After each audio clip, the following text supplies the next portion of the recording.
Չորրորդ հարցը վերջին հարցն է պարոն Գորգինյանի, չարժե արդյոք գոնե առայժմ միայն քարոզչական նպատակով պաշտոնապես լայնորեն շրջանառության մեջ դնել բռնազավթված Նախիջևանի ազատագրման հարցը։ Եթե հիշում եք, իդեպ նա այս հարցը տվել է դեռ Նախիջևանի այդ կրակոցներից եւ զոհերից առաջ։ Եթե հիշում եք 88-ին, երբ որ շարժումը սկսվեց, Նախիջևանի հարցը պարբերաբար հնչում էր տարբեր կոնտեքստերով։ Մեկը այն է, որ եթե հիմա հարցը չլուծվի, ապա Ղարաբաղը Նախիջևանի ճակատագրին կարժանանա կայաթափվի եւ այլն։ Ընդհանրապես իհարկե պետք է, որովհետեւ իրավական առումով, ինչպես Ղարաբաղն, ընդհանրապես Նախիջևանը որևէ իրավական չկա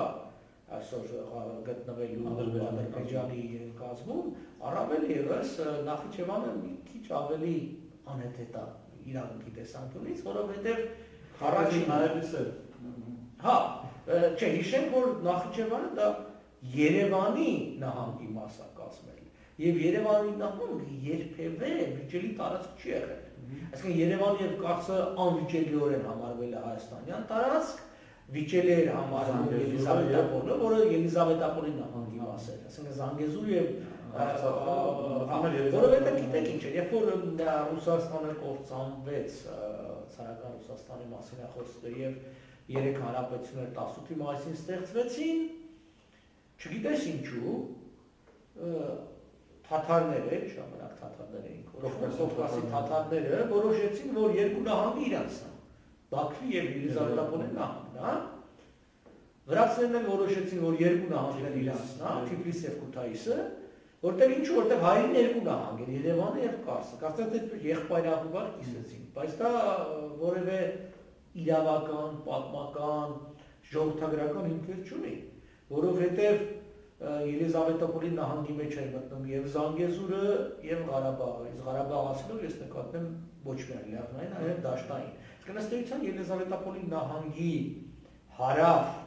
արևմուտքը եւ արևմուտքը հայահոց զանգված, այսինքն Քուր գետը ըստ էության դա սահմանն է, իսկ Ելիզավետապոլի նահանգը, այսինքն Գանջան, Գանձակը, Կիրովաբադը դրա կենտրոնն էր։ Այդ բաժանումը որևէ ցարական Ռուսաստանի տեսանկյունից որևէ ազգագրական կամ հիմնավորում չի ունեցել։ Նույնն ասենք Թիֆլիսի նահանգը, Թիֆլիս կենտրոնը, որի մեջ էր եւ Լորին, եւ Ջավախքը, այդ ամբողջ շրջանը, չգիտես ինչի, նորից եմ կրկնում, որոշեցին, որ եթե Թիֆլիսը օրինակ Վրաստանի մայրաքաղաքն է, ուրեմն Թիֆլիսը նահանգը է,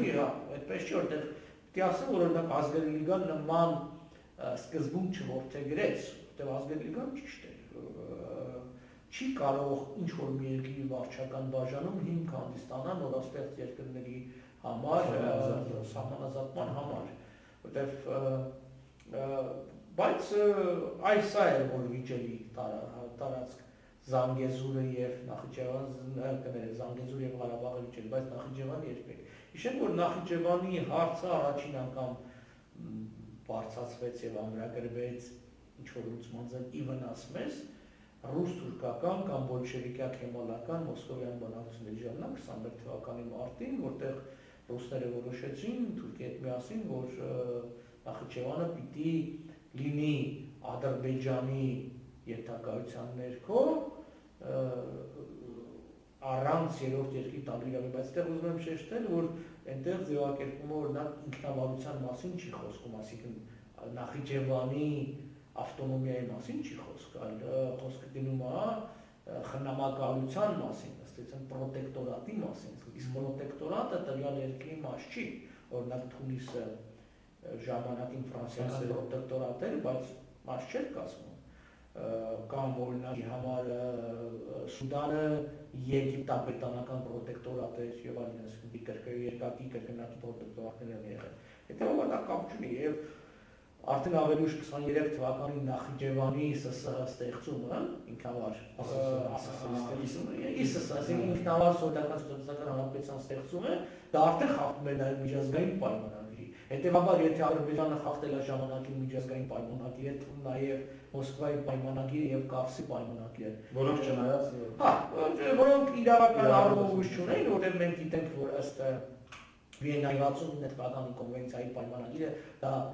երկու պետությունների միջև կնքված է, ոչ թե ինքնագոչինչ ուժերի, հետևաբար Նախիջևանի հարցը միշտ պիտի բարձրացվի։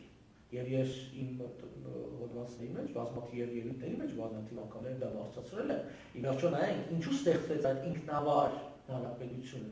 որտեղ դա հայկական ինքնավար հանրապետությունն էր Ադրբեջանի կազմում, չկա սովետական միության կառուցվածքով որ նայե, չի կարող լինել նույն ազգի ինքնավարություն նույն ազգի հանրապետության, այո, որտեղ ղրիմը դա ռուսաբրան Այսինքն բոլոր ինքնավարությունները որ տրվել են, որտեղ այդ բնակչությունը ինչ-որ բանով տարբերվել է մյուս վարչական, որտեղ հիշենք, որ ռուսական